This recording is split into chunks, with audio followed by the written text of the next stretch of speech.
حلقة النهاردة هتكلم معاكم عن اهم 5 حاجات اي بنت مهما كانت قوية او مهما كانت حاسة نفسها ما تتهزش قصاد اي حاجة. ال5 حاجات دول ممكن يدمروها. قبل ما ابدأ الحلقة لازم تخلي بالك اوعي تقعي في حاجة من الحاجات اللي انا بقولها دي، ولو انت بتعملي حاجة منهم حاولي تبعدي عنها او حاولي تقطعيها، لان انت كده بتدمري نفسك. حتى لو انت شايفة نفسك من بعيد مفيش حاجة تهزك او انت قادرة تعدي الحاجة دي او تأوفركم عليها، صدقيني انت في اول طريق انك تدمري نفسك. ايه هما ال5 حاجات دول؟ اول حاجة، لو عندك تعلق مرضي او لو في شخصيتك حاجة بسيطة من التعلق، يعني لما حد بيدخل في حياتك بسرعة ما بتعرفيش تميزي بين الحب الحقيقي والتعلق. لو انت في شخص في حياتك والشخص ده بيأذيكي وانت قابلة الاذى ده ومش بتاخدي اي رد فعل علشان خايفة الشخص ده يبعد عنك او صاحبتك دي تمشي وتسيبك، فانت كده عندك مشكلة مع التعلق. والتعلق ده بيشدك لتحت. التعلق ده ممكن يخليكي تتنازلي، ممكن يخليكي تقبلي بحاجات عمرك في حياتك ما قبلتي بيها.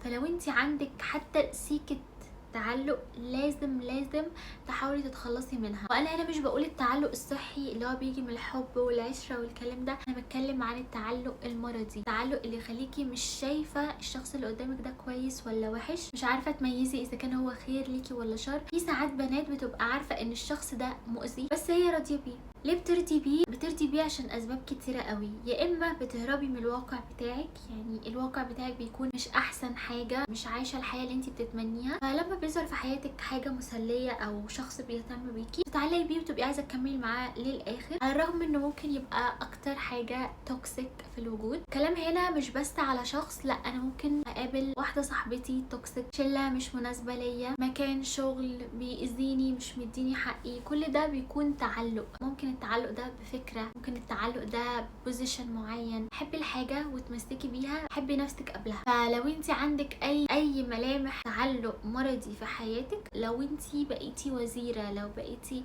انجح واحده في الدنيا، التعلق ده ممكن يسلب منك كل حاجه ومتبقيش انتي تاني. تاني حاجة، البيئة التوكسيك او الصحاب التوكسيك. اي مكان انتي حاسة فيه ان هو سام او بيأذيكي نفسيا وانتي متقبلة ومتعايشة ولابسة وش ان انتي اوكي وتمام عشان تمشي دنيتك، صدقيني هتفقدي نفسك بجد، صدقيني هتخسري نفسك جامد قوي وهتحسي ان ما كانش الموضوع مستاهل كل المجهود ده. مفيش حد اختار نفسه ورجع حزين، عشان بس تبقي عارفة حاجة زي كده. وانا هنا مش بقول ان انتي تبقي انانية او نادلة او ما بيفرقش معاكي حد، انا كلامي واضح عن الناس اللي عايشه في اماكن توكسيك 100%، او بتتعامل مع شخصيات بتاذيها وقاعده على امل، مثلا على امل اي حاجه، على امل الناس دول يتغيروا، على اساس ان هي خايفه تخرج بره تشوف الناس بره عامله ازاي، مش عايزه تخرج بره الكومفورت زون. فكل دي اسباب انتي بتاذي نفسك بيها. وخلي بالك انتي ربنا يسالك عن صحتك لما انتي تقعدي تضغطي في نفسك علشان حد مش مهتم بوجودك، او تستحملي ناس انتي مش فارقه لهم وتفضلي تضغطي على نفسك ونفسيتك تتعب. عايزه اقولك في ناس من كتر الزعل بيجيلها امراض مزمنه. ده حقيقي. ليه من البدايه نعمل كده؟ فحاولي تبعدي عن التعلق وحاولي تبعدي عن اي مكان توكسيك او اي صحاب توكسيك على قد ما تقدري علشان ما تخسريش نفسك. انتي لو لوحدك هتحققي انجازات وهتنجحي مثلا بعد 2 سنين، لو انتي قاعده في مكان توكسيك او مصاحبه ناس توكسيك انتي ممكن تنجحي بعد 20 سنه وممكن ما تنجحيش اصلا، ممكن تبقي افشل. يعني ممكن من واحده عاديه، مش اقول ناجحه، من واحده عاديه لافشل واحده في الدنيا. هتبقي عبره كده لكل الناس اللي هو بصوا دي كانت ايه وبقت ايه. كل ده علشان انتي اديتي طاقه في حاجه غلط. تالت حاجه، ان انتي تكوني متسامحه مع حاجه من 3 حاجات: الكذب، الخيانه، والاستغلال. لو حد بيكذب عليكي وانتي اوكي، لو حد خانك وانتي عديتي او عملتي نفسك مش واخده بالك، او لو حد بيستغلك وانتي سايبه ده يحصل بمزاجك. ال3 حاجات دول لو انتي مين هيمتصوا طاقتك، هيوصلوكي لتحت الصفر. انتي مش كسبانه حاجه على فكره، يعني محدش هيقولك انتي اكتر واحده طيبه في الدنيا لما تعدي حاجات محدش بيعديها. انا مع التسامح جدا، نحن ندي فرص وكل بني ادم خطاء والكلام ده، بس في ليفل. يعني في حد ممكن يغلط في حقي مره عشان سوء تفاهم، ضغوطات، وبعدين يجي يعتذر لي ونرجع كويسين ويتعلم من غلطه. تمام، ده حلو، بس ان حد يبقى بيستغلني بيضحك عليا وانا ابقى تمام، فليه حضرتك ليه تعملي كده بجد؟ رابع حاجه اهمال صحتك. لو انتي واحده ما بتهتميش باكلك، بتناميش كويس، سايبه كل اللي رايح واللي جاي يحرق في دمك ويرفع لك ضغطك، بتشتغلي كتير قوي او بتحرقي في نفسك على الفاضي من غير مقابل علشان ترضي غيرك، صدقيني انتي لو بتعملي الحاجات دي انتي هتدمري نفسك في وقت قصير قوي. لو انتي قاصده تهدي نفسك مش هتعمليهم. صحتك مهمه، اكلك الصحي، نومك 8 ساعات على حساب اي حاجه، نفسيتك، تعاملي ببرود تام مع الناس اللي بتحاول تستفزك او بتحاول ترفع ضغطك او تقلل منك او تغير منك او ايا كان، خليكي بارده تماما لو انتي مش عارفه تمشي وتختفي من قصادهم. بس طبعا لو حد تجاوز حدوده معاكي او قل ادبه او عمل حاجه مش كويسه، فلا طبعا وريله الوش التاني على طول. خامس حاجه ودي مهمه قوي، ودي انا شخصيا كنت بعاني منها، وهي الفراغ. لو انتي ما عندكيش حاجه في حياتك بتعمليها، تصحي من النوم مش عارفه تعملي ايه النهارده، تقعدي على التليفون، ما عندكيش هدف لليوم ولا للاسبوع ولا للشهر ولا للسنه، عايشه كده وخلاص. انا مش قصدي ابان قاسيه في كلامي، انا عارفه ان في ناس عادي مش بيحبوا يعملوا حاجه في يومهم او مش بيفكروا في حاجه، هم شخصيتهم كده. بس بجد بجد حاولي الموضوع ده شوفيه ان هو وحش، يعني ما تشوفيش ان هو راحه او ان انتي بنوته بقى وتبقي مرتاحه وقت طويل. لما تقعدي كتير مش بتمرني جسمك مثلا او بتحركي جسمك، هتبقي كسوله قوي واقل حاجه بتتعبك. لما تقعدي مثلا فتره مش تتعاملي او بتتواصلي مع ناس، هتلاقي نفسك مش عارفه تتكلمي معاهم، مش لبقه زي الاول. يعني لو حد قالك 6 في 6 بكام، هتقفي مش تعرفي تجاوبي 6 في 6 ب 36. خليكي عندك مرونه كده وعلى طول ممرنه جسمك وممرنه مخك. خلي يومك مليان بحاجات تتعمل علشان ما تحسيش بفراغ، لان الفراغ اول طريق هيخليكي تتمسكي بحاجات مش حلوه او شخصيات مؤذيه او حاجات مش شبهك، هيخليكي تفقدي نفسك، هيخليكي ما تعرفيش انتي اصلا مين. لو انتي عندك قدرات او شاطره في حاجه المفروض تكتشفيها. الملل والزهق وان انتي بتحتكيش بالناس هيخليكي واقفه في مكانك. بلاش يبقى عندك فراغ، لان الفراغ ممكن يدمرك، ممكن يأذيكي، ممكن يخليكي في حاله نفسيه وحشه جدا، هيخليكي تتعرفي على حاجات جواكي انتي ما كنتيش تعرفيها، خليكي بقى تكتشفي حاجات زي صدمات الطفوله، مش عارفه مين عملت ايه الاسبوع اللي فات، كانت تقصد مش عارفه ايه، فلا انا لازم اقطع علاقتي بيها. قرف بجد، مش ده اللي المفروض مخك يبقى بيفكر فيه. المفروض تكوني بتفكري في حاجات ليها معنى، ليها هدف، حاجات تسعدك، حاجات تفرحك، حاجات تكبرك، حاجات تخليكي شخصية او نسخة احسن. مش المفروض تفكري في حال الناس او تفكري في المواقف الوحشة اللي ضايقتك كتير، او تفكري في الحاجات اللي عدى عليها سنين والمفروض خلاص ان هي اتنست، وتفضلي تعيدي وتزيدي فيها وتدمري نفسك وما تبطليش تفكير لحد ما تنامي معيطة ومنكدة على نفسك كل يوم كل يوم كل يوم. انتي ليه بتعملي كده؟ يعني ليه بجد؟ الفراغ هو اكتر حاجه ممكن توصلك انك من اسعد واحده في الدنيا لاكئب واحده في الدنيا. وانا كنت بعاني من الموضوع ده، انا ما كنتش مدركه ان انا حياتي فاضيه لحد لما لقيت نفسي باوفر ثينك كتير. كل حاجه ممكن لو حد قال لي كلمه في اليوم افضل اعيد وازيد فيها، اعيد وازيد، كانت تقصد ايه، كانت مش عارفه، تعبت، طاقتي راحت. في حين انا لما بعمل حاجات ليها معنى بجد بنبسط ومفكرش في حد.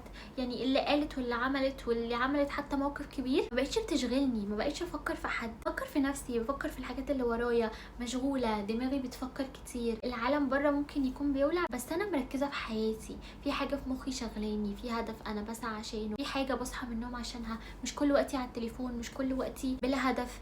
لا، وحش قوي. سابع حاجه ودي مهمه قوي، وهي التساهل مع قله الاحترام. انا قلت قبل كده التساهل مع الكذب والخيانه والاستغلال ده اوكي، بس ممكن يكون حد مش بيستغلك، مش بيخونك، مش بيكذب عليكي، بس مش بيقدرك. ممكن يبقى ليكي صحاب خارجين في مكان وما يتصلوش بيكي، دول اوت، مفيش تقدير، مش بيدوكي احساسك بقيمتك. مش شرط ان هم يعملوا حاجه كبيره، بس الطبيعي يخافوا على مشاعرك، يقدروكي في المواقف المهمه، يسمعوكي، زعلك وتعبك ليه اهميه، ليه اهتمام. لو انت تساهلتي مع كده صدقيني هتاخدي اللي انت متساهله معاه. لو انت تساهلتي مع كده مش هتعيشي مرتاحه ابدا. كل واحد بياخد في الحياه دي. انت تساهلتي مع قله الاحترام مره واتنين، كل اللي انت هتستقبليه بعد كده هو قله احترام بس. اما لو انت خدتي موقف وبينتي ان الموضوع ده مش عادي معاكي وبنيتي لنفسك حدود، كل اللي هتستقبليه احترام وتقدير فقط لا غير. انت بتستقبلي الحاجه اللي انت بتطلبيها. انا مش ضد التماس العذر للناس، بالعكس انا اكتر واحده بلتمس العذر، بس في حاجات بتبقى واضحه. ما ينفعش واحده صاحبتك عزمتيها على عيد ميلادك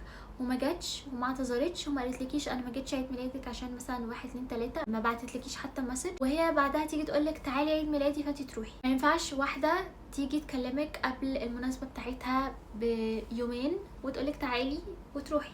ما ينفعش واحده صاحبتك ما سالتش عليكي وانتي تعبانه في المستشفى تبداي تكلميها وتتعاملي معاها عادي طالما هي ما اعتذرتش وما قالتلكيش هي ليه عملت كده او ايه السبب ورا ده.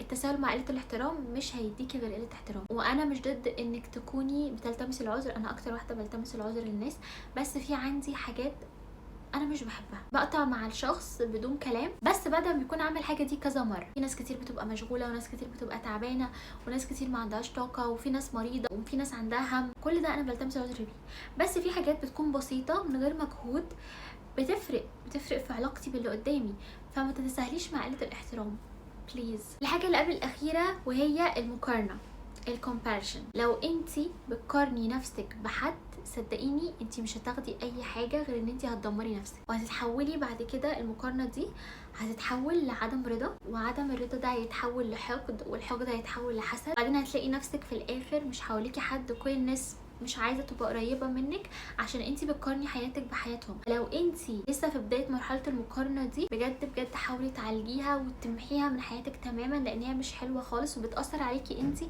قبل ما بتاثر على اي حد. حاولي تقارني نفسك بنفسك، شوفي نفسك السنه اللي فاتت هي انتي بقيتي احسن من دلوقتي ولا لا، لسه واقفه في مكانك ولا اتغيرتي. هي دي الحاجه الوحيده اللي هتخليكي كويسه. اخر حاجه وهي استسلامك للخوف او الكسل او الفشل، الكومفورت زون، منطقة الراحة. لو انتي قاعدة في مكان بقالك فترة طويلة ما بتغيريش من نفسك والمكان ده منطقة راحة ليكي، عندك صحاب وانتي مش مبسوطة معاهم، لو انتي مثلا قاعدة في شغل معين مش مبسوطة فيه بس مش عايزة تسيبيه عشان خايفة تواجهي تجربة جديدة، او عندك صحاب انتي وهما مش متفاهمين بس خايفة تبعدي عنهم احسن تكوني لوحدك، او في حياتك شخص بيأذيكي بس خايفة تبعدي عنه علشان ما تكونيش وحيدة او حاسة انه مفيش منه تاني وده اخر فرصة في الوجود. كل ده بيندرج تحت منطقة الراحة او الكومفورت زون. لو انتي قاعدة في الكومفورت زون ومش عايزة تخرجي منها عشان هي دي منطقة الراحة بالنسبة لك، مش عايزة تواجهي خوفك ولا كسلك، صدقيني هتتدمري بجد. اخرجي اخرجي اخرجي اخرجي من منطقة الراحة، واجهي الخوف، شوفي حاجات جديدة، خلي الجهاز العصبي بتاعك يتحفز، خلي مستويات الادرينالين عندك تعلى، شوفي تجارب جديدة، عيشي الخوف، عيشي الصعب وعيشي الفشل وعيشي الحلو والوحش. صدقيني كل ده بيأثر في تكوينك، انما ان انتي تفضلي ثابتة وقاعدة في مكانك مش هيخليكي بجد كويسة خالص. انا بقول الكلام ده مش بس ان انا عاملة حلقة عشان الناس تتفرج عليها وكده، انا كنت بعاني كتير قوي مع نفسي، بقعد